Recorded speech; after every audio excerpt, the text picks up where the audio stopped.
What's up, everybody? New Beats and Billions podcast.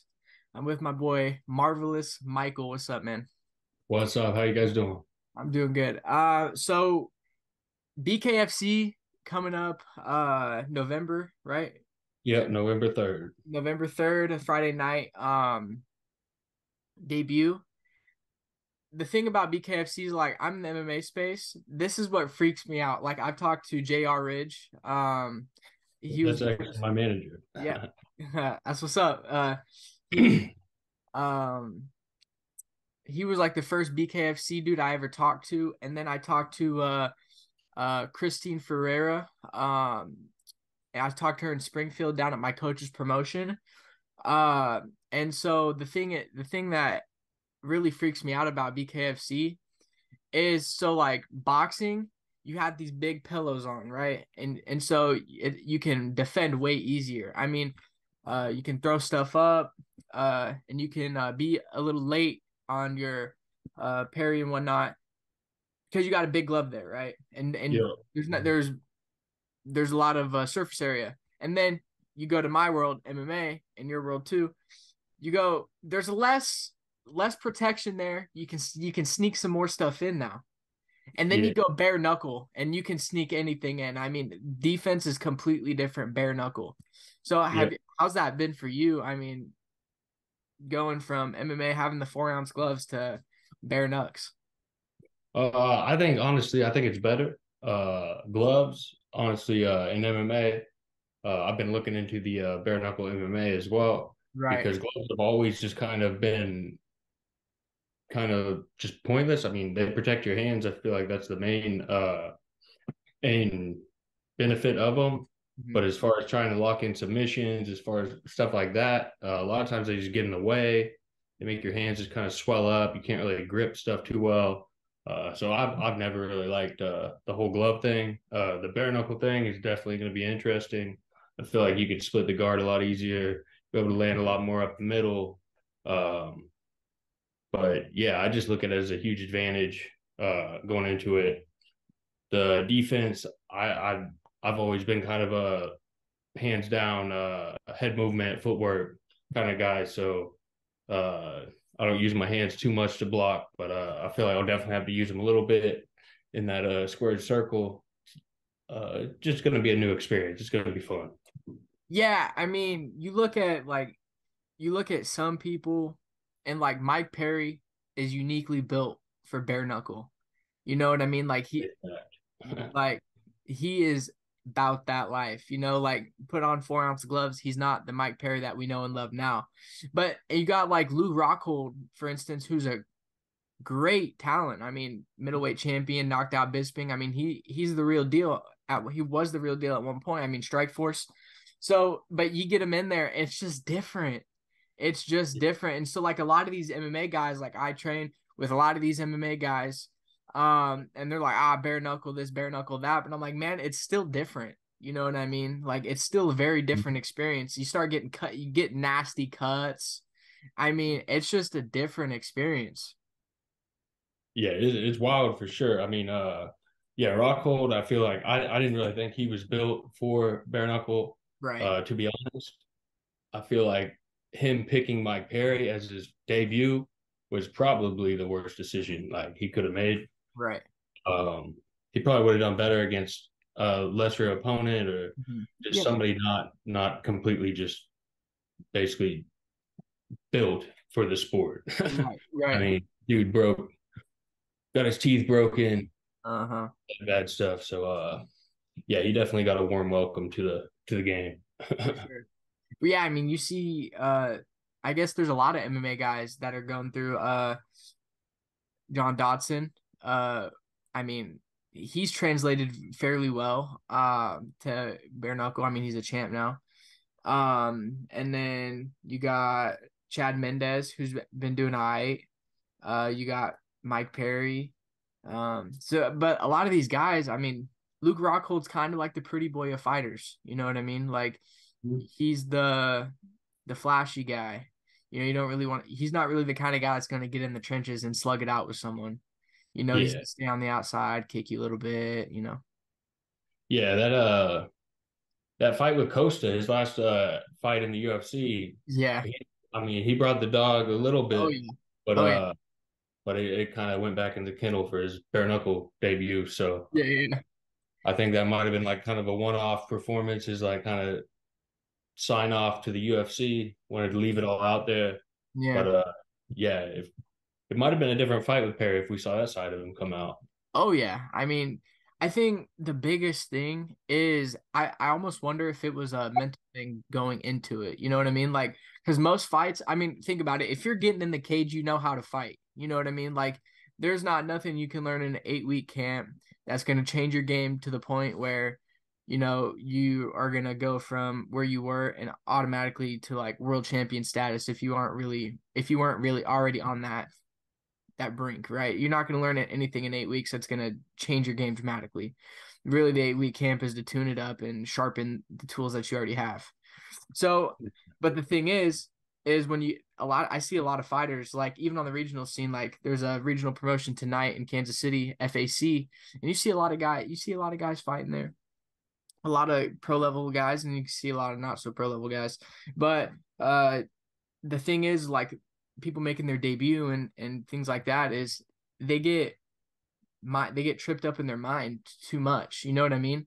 And to where like that, I think that's really what it was. I mean, not really. You start thinking, well, it's bare knuckles now, or what about these cuts or this, that, the other. I mean, there's a plethora of things you could think about, and you think about maybe getting injured or things like that. I mean, and then these mental demons start running a train on your mind, and then by the end of it, now it's time to walk, and you're not confident. You know what I mean?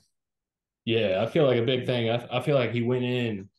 I feel like Rockhold went in thinking it was gonna be easy. Oh I feel yeah, like I he mean thought he was gonna catch Perry with a left hand, and that was gonna be a wrap. So I feel like when he did catch Perry with a left hand, and Perry just answered back by breaking his teeth, yeah, he kind of got that wake up call, like, "Whoa, this is not gonna be an easy night." right. You get your teeth broken, like that's a bad night, no matter what. So, Oh yeah, uh, yeah, I feel like he kind of thought it was going to be something light. I think he underestimated Perry like no other, and probably just showed up kind of for halfway for the check, halfway because he thought it'd be much easier than like an actual UFC fight, and then right. yeah, he found out that night. Well, I mean, that's a good point too. You look at like you go from Paulo Costa to Mike Perry, you're like, all right, I'm not jumping the right way. I'm jumping down. But then Yeah, you start factoring in it's bare knuckle, and Mike Perry is literally built for bare knuckle. Like he was put on this planet to bare knuckle fight. Period. yeah, I mean, that's just what he's there for. Um, I mean, he's an animal. that is true for sure. I want to see him. I'd love to see him and Dave Mondell. Dave Redneck Mondell. I'd love to see that matchup happen. So Yeah. hopefully we can see that soon. Yeah, I mean, and the bare knuckle, they're doing it right. I mean, anytime, I mean, just small things like you get Conor McGregor in the middle of the ring, you're doing something right. I mean, anywhere Conor McGregor, I mean, getting Conor McGregor even in attendance is a big deal. I mean, getting those people to start showing up, you know what I mean? That's a big deal. And Yeah, then you start, I mean, we all know Conor McGregor and Mike Perry are never gonna fight, but you start adding that what if factor even, and then you start, and that starts bringing eyes to the sport. I mean, I like the sport because I'm violent. You know what I mean? Like I like seeing cuts, and I like seeing people slug it out. Which I mean, that's why I don't really like boxing is because there's no blood, there's no, and nothing. yeah, yeah. The gloves definitely. They actually, in my opinion, I feel like they allow you to take a lot more actual damage. For Uh, sure. I feel like bare knuckles almost probably one of the safest combat sports, just because you have to pick your shots. Mm, Uh, you can't really land that many clean shots on somebody just because of your hands. I mean, right, you right, right. got to use your hands wisely. And then,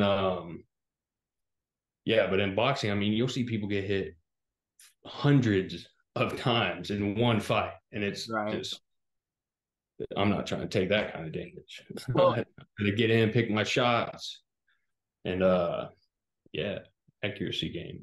Well, yeah, and the thing is you're getting hit hundreds of times, and then you're also getting 8 more ounces too. You know what I mean?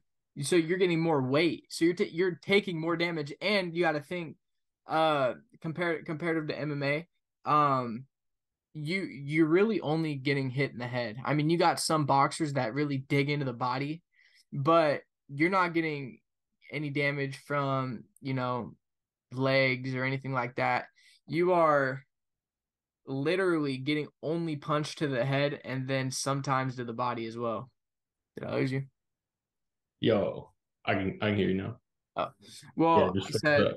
I was like, compared to the MMA to boxing, you're only getting hit in the head. I mean, you got some boxers that'll dig into the body, but if you compare headshots to body shots, the headshots are substantially more. And Yeah, so you're getting 8 more ounces. Just think about like even like these heavyweights. I mean, whereas MMA, you're getting less ounces to the head and you're getting shin kicked and you're grappling, you're clinching a little bit, you're not taking as much brutal damage to the head in the long run, I feel like. I mean, some of these boxers got like 60 fights. You're taking so much damage to the head, you know.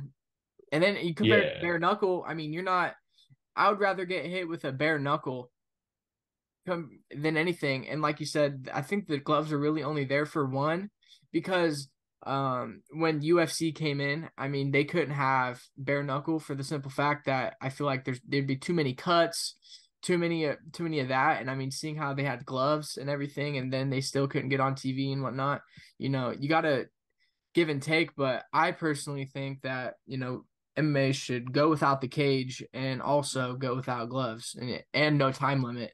Because if you think about what a real fight is, I can't if I'm street fighting you to the death, I can't get you up against the cage, grapple you around, you know what I mean? And yeah, also there's not a time limit. I can't just whoop you for 5 minutes and then call it a day, you know what I mean? Like I got to whoop you till one of us gives up. So I think if we're if we're taking all the TV requirements out of it and everything like that, I think it should literally be no time limit, and you just fight until someone quits or someone gets knocked out because that's what a fight is really when you look at it to what it is. yeah, yeah. I definitely I really like the pits, the fights in the pits. I think that's a cool Yeah, idea. yeah, Um, but the no glove thing, have you been keeping up with the game bred FC bare knuckle MMA? yeah. I mean, I watch it from time to time, and I like it way more. I mean, like even just when you have these big gloves on and you're grappling, I mean, you can't even like hardly grapple with these gloves on. I mean, you get someone in a choke and you got to like grab the top of their head. You can't slip it behind because the gloves. I mean, you're starting to like you can't like gable grip truly. You got to like kind of go to like a wrist on wrist. I mean, I don't like it. Yeah, I'd people much rather go pull. bare knuckle. Yeah, people pull on your gloves and Right. Yeah. yeah, chokes, that kind of stuff. Right. Uh, yeah, like I said, they've always made my hands just swell to the Mhm. point where I can't even like really feel them. Right. So yeah, I've never liked the gloves. Yeah, I mean the gloves suck. Like the gloves are really only there to keep my face somewhat pretty.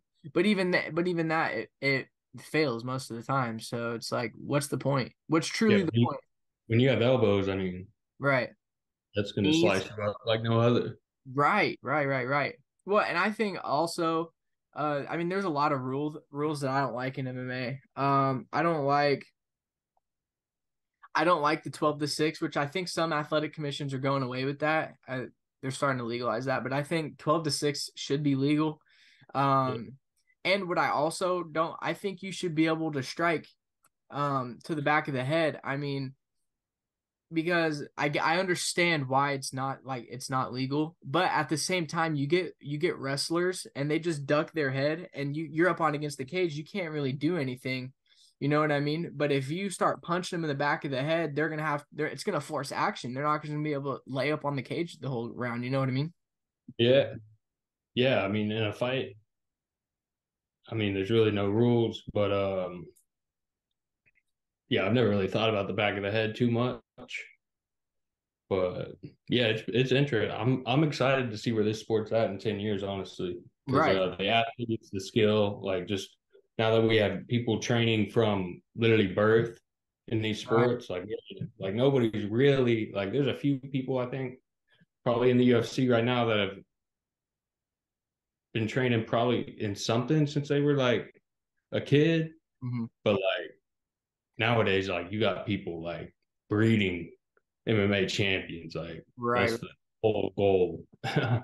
So it's like when those kids grow up, like I'm excited to see what they pull off in this sport, where they take this sport. I mean, I feel like I feel like the whole landscape is going to change once Dana says peace out and he's no longer involved. I don't know where the sport's going to go, but I feel like some big changes are going to come when he's no longer around. So Yeah. Well, I think a lot of things are going to change.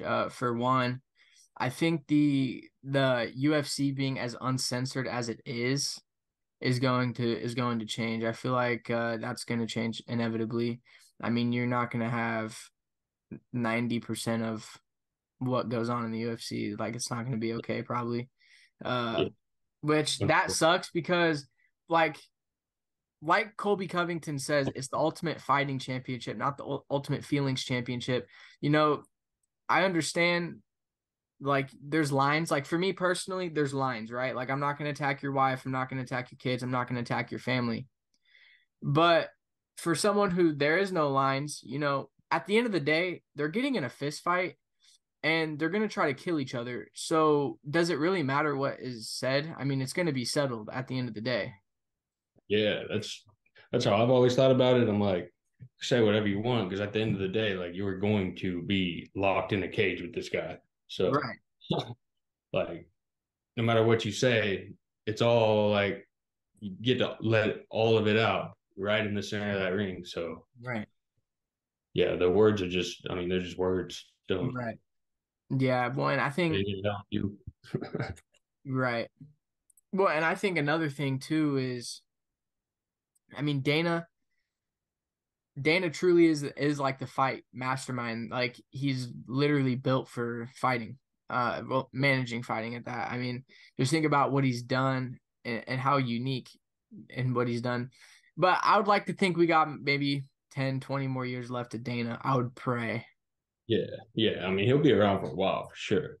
Yeah, he's like a master storyteller. The way that he like literally makes stories like characters like with UFC Right. fighters like you Right. watch his career it's like he like is literally like putting a movie together like dude comes in sees potential becomes like the hero climbs up someone else comes around he becomes a villain and then the decline and that guy's incline Yeah. and it's just perfect the way he builds people up it's crazy Right. Well, I mean, you just look at like Conor McGregor, how the way they built him up, and then the way the Khabib thing went, and the storyline they got behind that, and then now, and I think Dana does a good thing too, where he gives us some rematches, but then there's other rematches where we just like we'll never see, or we're dying to see, like Nate Diaz Connor 3. Like who doesn't want to see that fight for a third time? You know what I mean? Um, or like just other fights like that. I mean, I would enjoy seeing Connor versus Khabib again. You know what I mean? See what a not drunk Connor is gonna do to Khabib. You know what I mean? yeah So I yeah mean, Connor was yeah I mean I want to see there's a lot of fights I want to see that with McGregor. The main guy, like, I'm hoping doesn't retire is John Jones. I hope he fights Stipe. I hope he keeps going because yeah, literally every time you get a chance to see that dude in the cage, it's like, I don't know. I just want to see that dude perform as many times as I possibly can in my life because I literally believe that he's one of a kind. Skill that dude has, the fight IQ, and I mean that dude is a mean. That guy inside is a mean person. oh And yeah, you don't get that combination very often. Like that's yeah, why he's like gets in so much trouble because he is literally crazy. yeah. Well, and I think it takes that's what it. I mean, it kind of takes that. You know, Definitely. like I feel like all of us, if you were to log every MMA fighter in a room and ask them like their true desires, I mean, I think we would all, kind of be aligned in the sense that we find joy in hurting people. You know what I Yeah. mean? But at the same time, I feel like we also, most of us have to switch to where it's like, this isn't everyday life. But then there's some people that don't have a switch, and that's when you get John Jones. Yeah. Yeah. Yeah. I look at it like I'm trying to be, I look at it like fights kind of like tests. I've hmm been working and perfecting like my skills, and now Right. the time to take the test. So see how we Yeah. do. Yeah, that's a good perspective. Um, that's a great perspective because at the end of the day, it is a test. I mean, when you look at this life, I mean, how many fights you win or lose isn't going to really determine your life as far as your story. Now, it could really impact your life for a great purpose. I mean, if you keep winning fights and knocking people out, I mean, you are going to live a great life as far as, materialistic things go.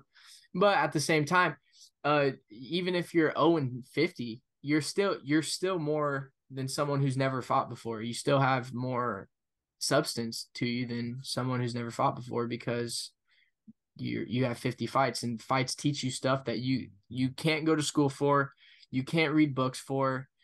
It's literally one of a kind knowledge that's important for men, especially. Yeah. Yeah. I feel like everybody should get in a fight. Oh yeah, Uh, I mean, or you'll just never like it. Just every fight you learn something about yourself. You learn right. like a lot of times you learn you can take a lot more than you thought you could. You learn Mm-hmm.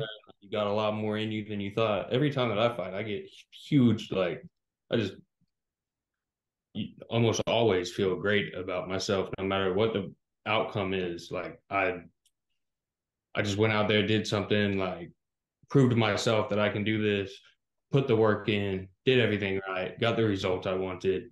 Like everything's good. Like those are the best days. Everything Yeah. just works. But nothing works unless you put the time in, the effort in, the training in, the hard days in, the grind in, the pain, the suffering, all Yeah. that kind of stuff. So there's a Uh, lot goes into it. yeah. Um, yeah. The road to being a fighter is not for everyone. I mean, you got to, I mean, just think, I mean, you put most people through a hard sparring day and they're calling it a day. I mean, you put them in a hard sparring day with a good room that knows how to kick your ass in a way that you're not taking damage, but you know that you are the small fish in this big pond. And most people are going to quit at that. But I mean, not. I mean, I love it. There's something to be said about getting your ass whooped because you learn, like you said, you learn something. You're like, wow, and then you take enough ass whoopings and then you start finding your moments against whoever it may be. This dude's whooping your ass, and then you start finding moments. You maybe slip a shot and rip a body shot or split a punch or something like that. And you start like building on these little things. And I mean, then that's how champions are made right there. Yeah, then it doesn't matter if you got your ass whooped that day because Right. like, oh, I landed that combination. I've Right. been working on it. I'd never landed before. Right. Like I won today. I don't care what happened time. I won because I did that. Like, and Right. that's how you got to look at it. You got to look at leveling. Like, you're never gonna go from being the nail to the hammer overnight. Like, you got Absolutely. to be the nail for a long time, and you got to. You're always gonna be the nail to someone in the gym. You just got to be the hammer and take that up a level. Like, level your hammer up. Go after the lower guys. Start landing. Like, but don't just go beat people up. Find something to focus on that you want to do today, like a combination you've been working, a slit, like you want to use your footwork this way and land this combination from the outside, something like that. Mhm. It's like do that, build the confidence, landing it, like doing that specific thing on lower level guys, and build it up. Go to harder guys until eventually you're just landing it on anybody. Mhm. And boom, you're confident in that. Move on to something else. Add to it. Yeah. And that's what has really made me like, I feel like the most growth. Yeah, there's something to be said. There's a saying in business that I heard, um, and it's like you have to have two people in your life.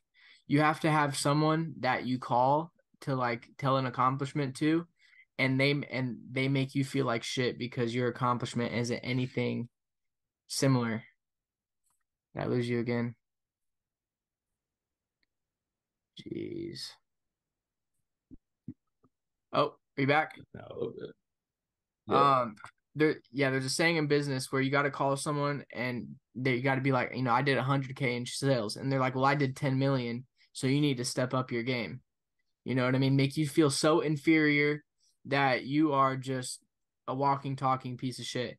And then you call someone else and you go, hey man, I just did 100K in sales, and they're like, well, I only did 50K, and so now you got to motivate them, and you're like, well, you need to do better because you're now the walking, talking piece of shit.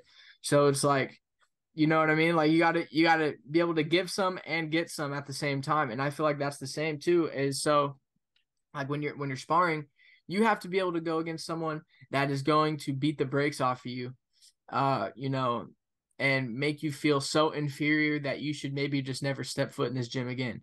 And then you also got to go against a guy who you maybe make feel the same way. And that's how you grow, is because you got to be the hammer and the nail. But unfortunately, in order to even be some sort of a hammer, you have to be the nail for quite some time. Yo, And yeah. that's I what mean, you got people to pay don't your dues. understand. That's just,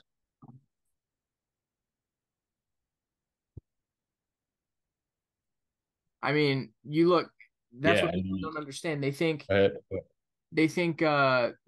can become a black belt overnight, or you can become a MMA fighter in 6 months. It's not how it works. That's especially training 3 days a week. You're never going to be anything with that mentality. You got to put in the hard hours, the long hours, long time. yeah. I mean, I mean, doing that, you could be an MMA fighter. You just ain't going to be a good one. Right. Yeah. I mean, I guess anyone could be an MMA fighter. You could take a pro fight tomorrow if you wanted. But I mean, I feel I like don't if know you how that goes for you. yeah, I mean, seriously, let me know. There was a guy on the Contender Series though, on Tuesday, who's never had an MMA coach before, and he learned jujitsu off of YouTube or something, and he's in the UFC. Yeah, I mean, that's not that wild because uh that's how I used to learn a ton of stuff when I got started because I'm from small town in Kansas, Pittsburgh, Kansas. Uh-huh. And back when I started, we didn't even have any MMA gyms. Like I Right. found people at the YMCA that I were just like fighting each other and then Uh-huh. they started beating me up. So then I went on YouTube, but always try to get my brother to let me try this triangle on you. And he would have no idea what's going on. So he'd be like, no, no more. But yeah, I mean the YouTube jiu-jitsu, it works. You just gotta practice. Yeah, yeah, yeah. Yeah. And that's just crazy because, you get through that many fights, and you go to the Contender Series, which is like the best of the best that's not in the UFC, and then I mean, you just pull it off. I mean, I guess I can say the same. I mean, I've watched like boxing tutorials, or jiu-jitsu things, or just MMA things, just to like sharpen the sword on YouTube. Um Exactly.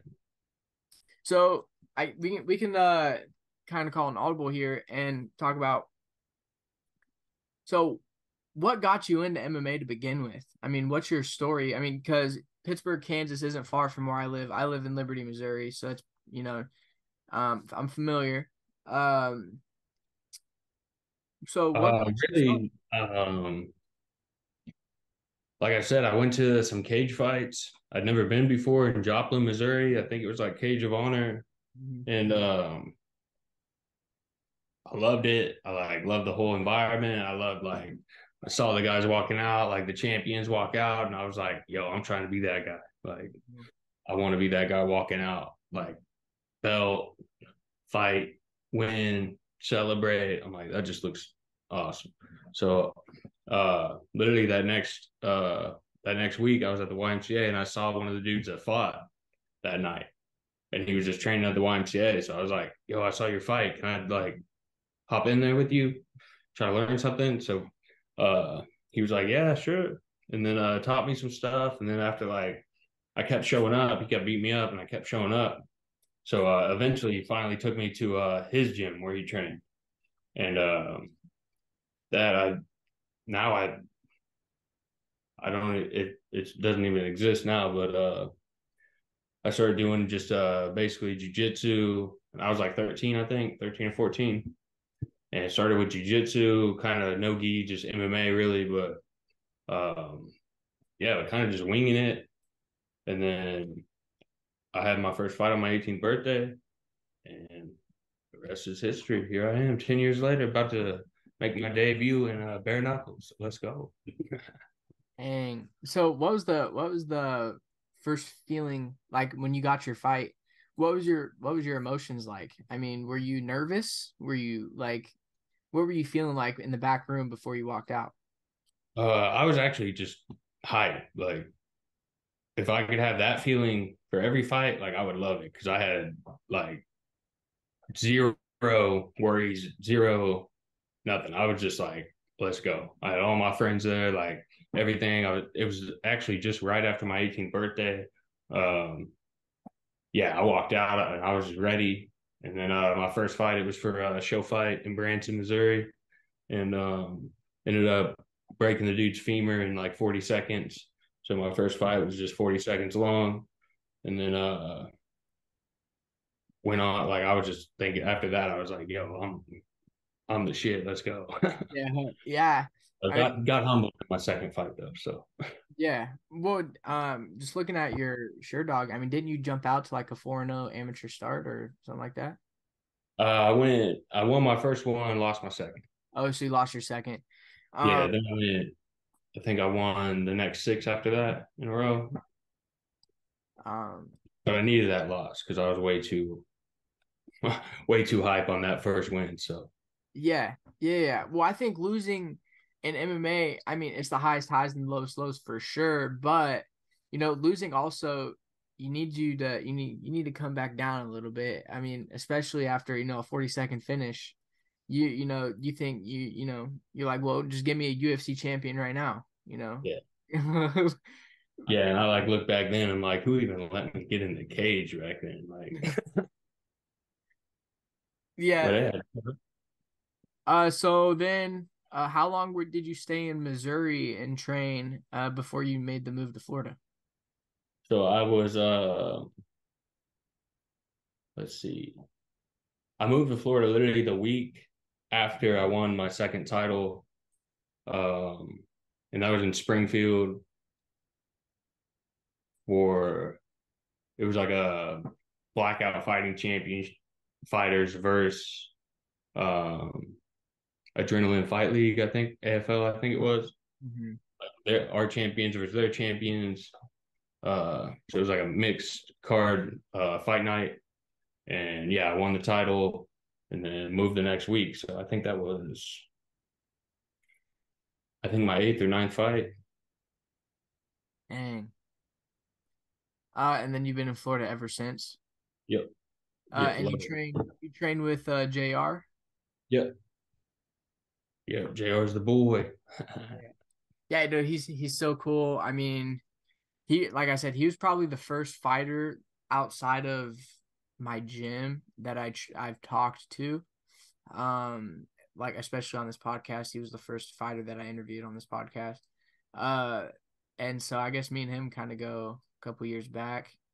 Um, but it's funny. It's funny talking to like experienced fighters like yourself. And I mean, a lot of people experience. I've had a lot of experience on this podcast, and so like put it in perspective, I'm 19, and so talking to people who who's been doing it damn near longer than I've been alive. You know what I mean? Yeah, yeah. Where are you trained at? Well, it used to be Glory, Ask and you some questions. go ahead. So I train at Glory. Well, it used to be Glory. Uh, James, well, used to be with James. yeah, yeah, yeah. It's with Zach Cummings though. He's Another my head solid, coach. solid. So yeah. Um, I love fighting. I love violence. So it works out. And Zach and James are well, Zach's a good person to learn from. Yeah, James. I mean, James is raw too. Like Yeah. he, Oh yeah. whatever he's got, like the trouble he's in, whatever. That Yeah. don't take nothing away from how good of a coach or a fighter he is. No, for real. I mean, there. Yeah, Glory was honestly, Glory was what I was looking at, where I was looking at going. It was either Florida or Glory. Mhm. I picked the Sunshine State. So Oh yeah. I mean, like DC says, the only reason why you need to come here is because there's zero distractions. You yeah, know what I mean? Like, you're not gonna see hot broads and bikinis all day. That's just not how it works. yeah, and there's literally zero distractions in Pittsburgh, Kansas. So Yeah, zero, zero. So, yeah, Glory, and we had some dudes coming out of it like Julian Marquez, David yeah, David Onama, David Onama. Jake He's an animal. Carter's doing it, I think, in the amateurs. You fought Marquez in the amateurs? No, on the same card. The Oh, you're Cuban on Missile Crisis. the same Is card. that him? Right? Um, Is that his nickname? what is it? The Cuban Missile Crisis. Is Yep, that the that's his same name. guy? Yep, yep. Yeah, yeah, that guy. Yeah, he knocked somebody. He knocked somebody out cold that night. That dude is a bad dude right there. Yeah, yeah, yeah.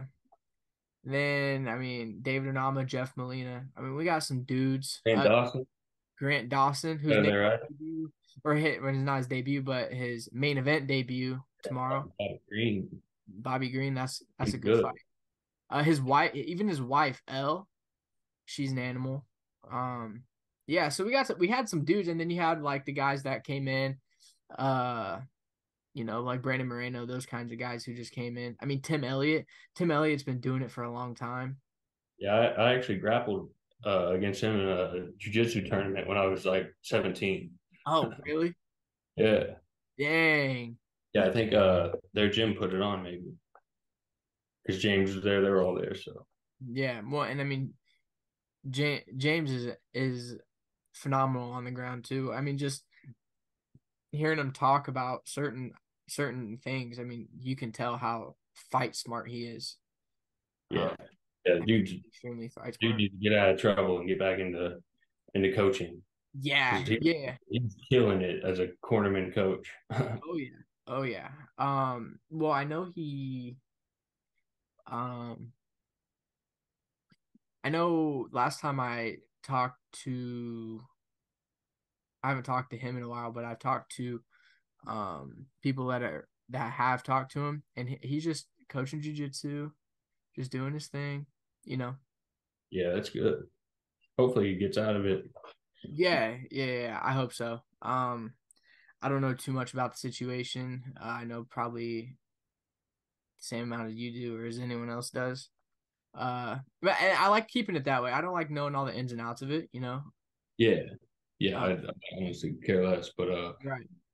Um, just needs to get back to coaching. yeah, yeah, yeah. I mean, the sport's better with him, Yeah, coaching wise. So that's the way it is. yeah. Um, yeah. So you made the move to the Sunshine State. Do you foresee yourself coming back to MMA, or do you think you're gonna make your career in bare knuckle? No, I definitely will be back in MMA. I actually was trying to get on a card in October, and the matchup wasn't there wasn't really enough time to get a matchup. And then the day after uh, I asked about that, I got this opportunity. So I was like, let's go. So bare knuckle reached out to you, or Well, they didn't know me, but they reached out to JR, who's my uh manager, right? and he was just like, I got a guy, and then hey, here we are. Yeah, man. I'm looking forward to watching it because bare knuckles are entertaining. I mean, that it's something. It's isn't it like the fastest growing? combat sport, I guess you could call it. Yeah, I'm pretty sure it is. But yeah, the whole setup, the whole way they do it, it's like built for just pure entertainment. The 2 minute rounds, the smaller ring, Mhm. no gloves, and Yeah, just yeah, the whole thing is just meant for action. 2 minute rounds, like you don't got no time to dance around or anything like that. I mean, it's just basically a slugfest, and then minute break, 5 rounds. Let's go. how many fights do you want in bare knuckle? Before, or do you want to dabble between MMA and bare knuckle? I want to hop around everything. I want to do actual boxing with gloves on, Ooh. MMA, bare knuckle. I want to do it all. I want to get on that bare knuckle MMA. Yeah, anything really. I just want to be a martial artist, so Right. you I might mean, hop into a karate tournament. yeah, those point karate tournaments though. I mean, those I point couldn't do karate that. tournaments are insane. Yeah, I couldn't do that. I don't know how to No, do that. Like just no, stop. my legs are too big. Like I'm almost too stuck in the mud for that. Yeah, they're light on their feet, bouncing around. Yeah. Well, and I mean, you look at, I mean, you take a guy who can, teach him some jujitsu, not even jujitsu, just teach him how to stuff a few takedowns, and those dudes present a lot of problems for people. Yeah, I yeah, mean, Wonder Boy. yeah. Wonder Boy. Who else? I I mean, would like McGregor to see. kind of had that stance. That I let would him like to see bouncing around. Michael Venom Page in the UFC, which I know they might be working on it. They might not be, but uh, I saw something. But MVP and the UFC, I feel like could present a lot of problems for people. Yeah, definitely. And with Bellator being whatever's happening with Bellator, like being sold or closing down, whatever they're doing. I mean, yeah, I could definitely see him getting into the UFC. I don't see why not. Yeah, I I haven't mean, heard too uh, much about it lately, though. well, I know he boxed bare knuckle the couple months ago. I Yeah, know he he was boxed bare what knuckle. Terry's victim, right? Yeah, and then I saw he was going to the UFC after that. Or that was the plan or whatever. Oh, nice. But I would like to see it. Then the other dude I would like to see from Bellator to the UFC, Johnny Eblin. Yeah, that dude's mean. Dude, he's an Yeah, animal. I can see them picking him up for sure. Yeah, He yeah, just needs to build his name up, but going to the UFC, that's how you do it. yeah, Go in yeah, there, you people in your weight class, you'll be right there. yeah. Do you have a top five, top 10 greatest fighters of all time? Top number one, John Jones. He's always been like just number one for me. Who else? Let's see. I've always loved Cub Swanson. Killer Watch Cook. his beautiful destruction highlight reel before I walk out for all my fights. It's me hyped up. I like Bobby Green a lot. Yeah. Yeah, I'd say those are pretty much my main ones. And then um, I love RIP Rumble Johnson. Oh Love yeah. him, dominant powerhouse. hmm That dude just floored people. Yeah. Yeah. I mean, Yeah, that's those are probably my top. I'm sure there's other ones that I'm just not thinking of right now. But yeah. Well, I mean, the guys that I like right now, I mean, Justin Gaethje, Dustin Poirier, I mean, those guys, they get into wars. I mean, that's kind of like that's when I feel like the fighter I want to be. I want to be someone like that. Michael Chandler. I mean, these guys are just slugging it out and getting in fights. They're not yeah, sitting around. yeah, Chandler, he's been that dude gets so close to winning every time, and then Dude, like he could very well be undefeated champion in the UFC right now. I mean, just like think about all of his losses. You got Charles Oliveira. There's refs on this planet that have stopped that fight. Yeah. And it wouldn't have been an early stoppage. I mean, you have someone down, face down, ass up, and you're hitting them in the face. I mean, that's enough to stop the fight. I'm glad they didn't, obviously, but that's enough. That meets the criteria to stop a fight. So he's champ. That's a history changer right there. Right. Well, and then you got then you lost to Gaethje. Um, he doesn't do that thing where he puts his hands down and just walks forward, and Gaethje just steps back and just tees off on him with like 6 shots. He probably wins that round, and he wins that fight. Yeah, there were some. Yeah, I don't really know what he was thinking at some points of that fight. I don't think he was thinking. No, I think he was just having fun at that point. I mean, I see that's the thing. I don't know if he thinks about winning or if he thinks about just Fighting. fighting. Yeah. Yeah, I mean, sometimes you get hit and you get into the mix like that, and you just autopilot just kicks in. Oh You don't yeah. even like Oh you yeah. watch the fight back, and you're like, "What am I doing?" Right, right. You can tell like, all right, I wasn't there at that point. Um, Yeah, well, and then Dustin Poirier, he was up 2 rounds. All he has to do is just coast through the third, and just maintain, and he wins that fight, but then he gets choked out. So it's like there's there's there's his losses right there, barring I don't know if he lost it. I think those are the 3 ones that he lost. So um yeah, 4-0 or 5-0, 6-0 in the yeah. UFC. He's always been one of those guys that I feel like does everything right, and then just like, well, can't catch a break.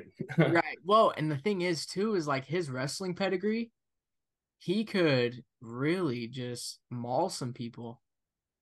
But Yeah, he sits there. I mean, he wants to be entertaining. entertaining. Yeah, Yeah, I respect it, but I can't say I would be doing the same thing. I mean, if you fight like that, like a loss doesn't hurt your Mm. record, really. Like Right.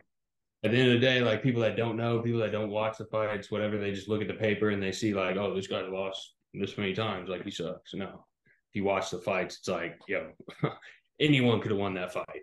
Right. Right. I mean, you're 10 seconds here, 10 seconds there. I mean, and the universe changes. Mhm. Yeah. Like you said with the ref, I mean, the ref decides a lot of fights, like Oh yeah. way too many sometimes. Like, Yeah. Well, there's some fights where it's like, dude, like, why are we stopping that? You know? and there's some that's like, yo, stop this fight, brother. What are you Right. doing? Yeah. There was a Man, fight. done for. Um, there was a fight that really stands out to me. RDA when he fought Renato Moicano. Watch that one. Yeah, you have to go back and watch that. RDA beats the brakes off of this dude, and it's like he's 4 rounds up, and he's like, why is he fighting still? Yeah. Why is he fighting? Like it was bad.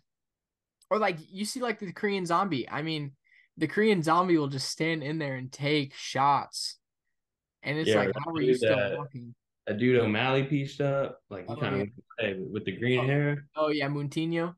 Like, bro, this dude, like, I don't know, someone should stop this fight.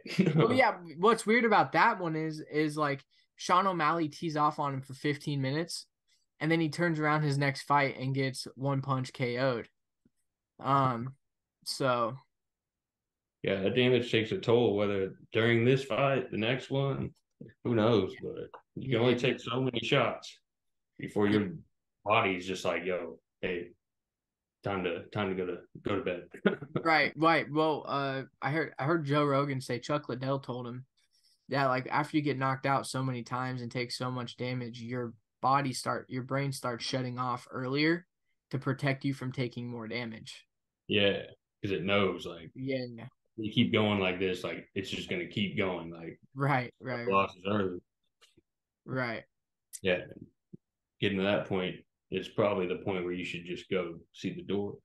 Yeah, yeah, yeah. Well, the thing about fighting is like you get your hands wrapped and you got your headphones on and you're like getting ready for a fight. There's no feeling like it.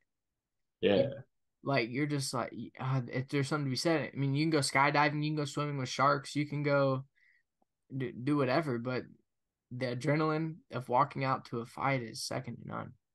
Yeah, I mean, skydiving. I mean, nobody's really gonna come save you, but Right.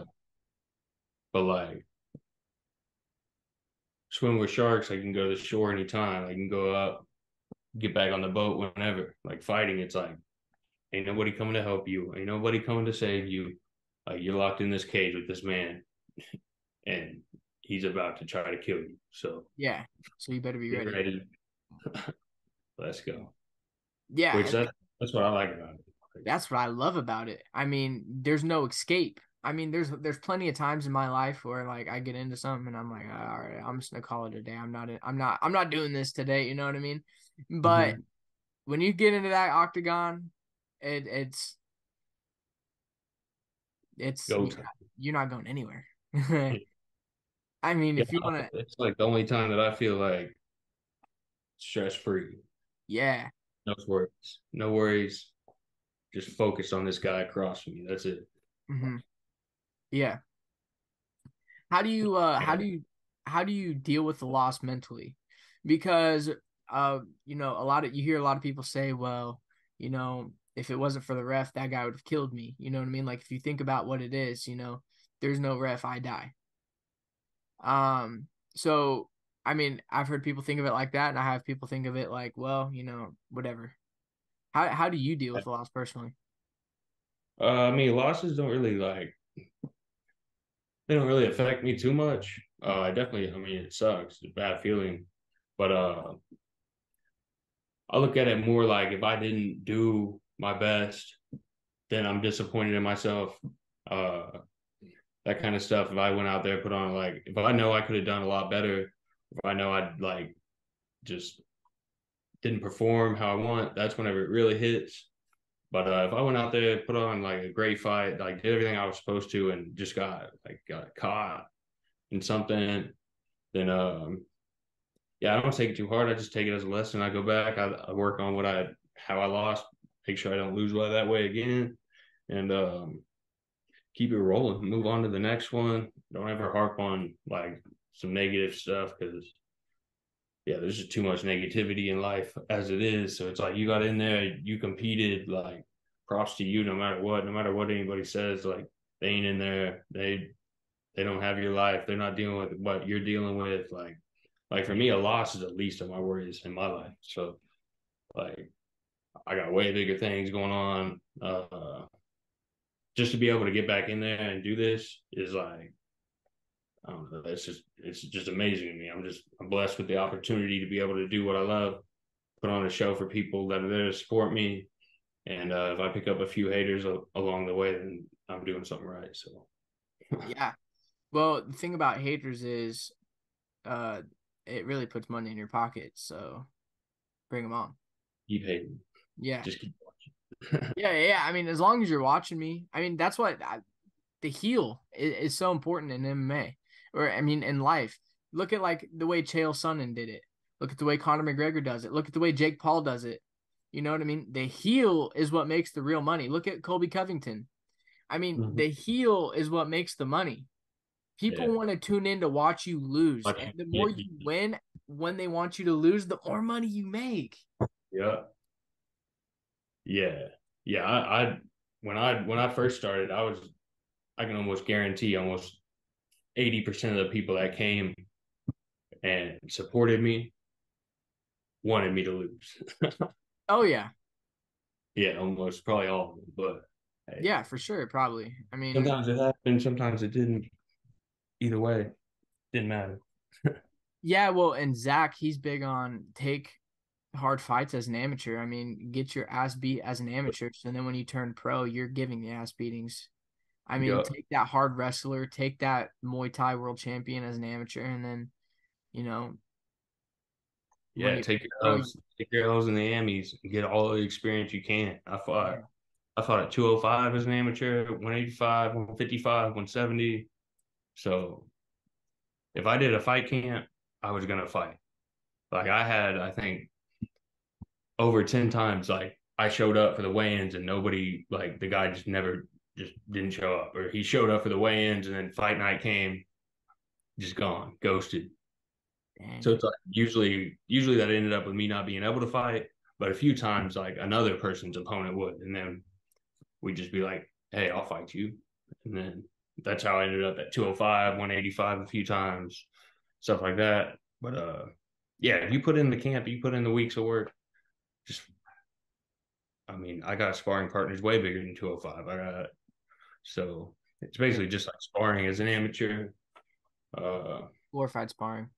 Yeah, yeah, especially down here in Florida because they got the shin guards, they got all that kind of stuff. So Oh, they have the shin guards in Florida. Do they wear headgear? no, but all the amateurs just got to wear the shin guards, which I hated. Yeah. Well, Good luck locking a triangle up with shin guards on. right, right. Well, and I mean, you're not really doing damage with the shin guards on. I mean, why even, like, you might as well just not even just say kicks aren't allowed. Like, I'm not kicking you with shin guards, especially in a fight, like sparring or, messing around, whatever. But like, if I'm in a fight with you, amateur or pro, I'm kicking you to hurt you, not to, you know, I mean, Not for practice. right. I mean, I spent 8 weeks to practicing this, and well, like in Missouri, amateurs under 3 or 6 fights, can't remember. Amateurs under 3 and 6 fights can't throw knees or elbows, or no knees. Elbows are only pro. And I'm like, I don't know how I feel about it, but Yeah, it was always like an option. Like you could either both of you guys could agree to it or you didn't. Whenever I like for all my fights back home. wow. Because I Yeah, know, I years ago. know, one of the guys at the gym, he's an amazing jujitsu guy. But um, he 6, 7 fights in Amis, and he was like, his whole game plan was like, all right, I'm gonna start busting out these knees, and then the guy didn't agree to it, so they didn't get to throw knees, Yeah, which that's. is lame. I feel like it'd be hard to say no. Like your opponent's like, yeah, I'm down with knees. And you're just like, nah. Which I mean, if he was like some crazy Muay Thai guy, I might be like, nah, no knees. Yeah, no knees, no elbows. Let's just. But I'm already at a disadvantage trying to kick you, or you kicking me. like, I mean, you're gonna use them eventually. Right. No reason to limit it. Yeah, for sure. Yeah. I mean, if we're getting into a fist fight, we're not playing touch butt in the park. Like, Yeah, we're here to hurt each other. That's really what we're here to do. yeah. Put on a show, hurt each other, do what we love, have a Yeah. good time. But yeah, definitely get violent. Yeah. I mean, violence the most key thing. But yeah, we can go ahead and wrap this up. Thank you for coming on, man. I appreciate you. And I'm gonna be a fan. I mean, I'm gonna be watching you wherever, and then maybe after November 4th, we can come back on, reflect on it. Hopefully after a big win. Yeah, And yeah, I'd love that. Yeah, thanks for having me on. This is dope. no problem, man. And anytime I'm in Florida, I'll hit you up and we can train together and whatnot. Yes, sir. Come through whenever. And Yeah. yeah, I might be doing some training back home during Christmas time. So Oh, bet. up Yeah. to Kansas City or shout out to Mossberg Boxing. Go kick it with those guys.